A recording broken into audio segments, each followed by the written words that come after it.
ئاوارە ئێزیدیەکانی کەمپی ئاشتی لە شارۆچکەی عاربەت مەراسیمێکی ماتەمینیان ڕێکخست تایبەت بۆ ئەو 20 کچە ئێزیدیەی کە گروپی چەکداری داعش لە یەکەم ڕۆژی مانگی ڕەمەزاندا بە زیندوی سووتاندنی.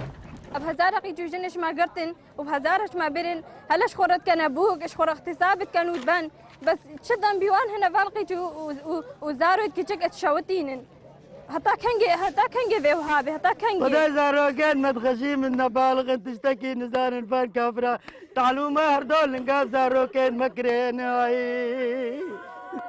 لە مەراسیمەکەدا ژنانی ئێزیدی بەدەم گریانەوە لاواندنەوەیان بۆ ئەو کچە ئێزیدیانە دەخوێن.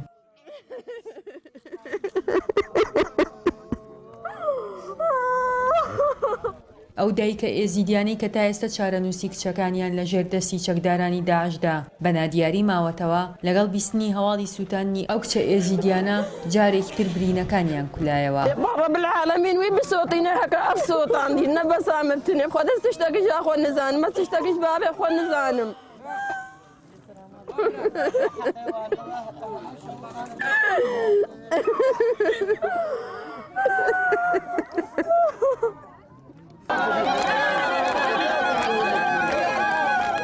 بەشێکتری مەراسیمە ماتەمینیەکە بریتی بوو لە شیوەن و لە خۆدانی دایکانی ئێزیدی بۆ کچەکانیان. ئیرۆ حزناکە مایە و دلێ مای بریندارش بەروان کەچێت مایڤان بێخۆف و زارەما شەوتاندی وهیچ کە دنیای دینێکی نەمەشایە کەچکا بشەوتین العیدا خۆ العیدا ڕەمەدانی خۆ ئەڤل دینێکی نامەشێ ئەدڤی خێر کردبانە ئەدڤی قوربان کوشتبانە ئەدڤی گاو بەران کوشتبانە نەدڤی کەچێت ما ئێزدیا شەوتاندانە ما چ کردیا ما تشتەکە بیاکی نەکردیا ما دلەیەکی نەشەوتاندیم. وەک نەریتێکی تایبەت بەخۆیان چەندین ئاژەڵ و مریشکیان کردە خێر بۆ گیانی ئەو 20 کچە ئێزیدیا.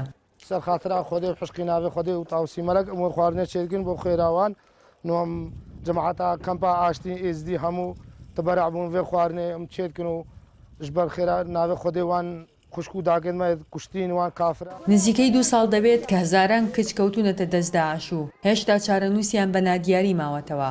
تاوانانی کە چەکدارانی داعش گشت بە ئێزیدیەکان ئەنجامی داون ژنانی ئێزیدی گرتوونیەتەوە.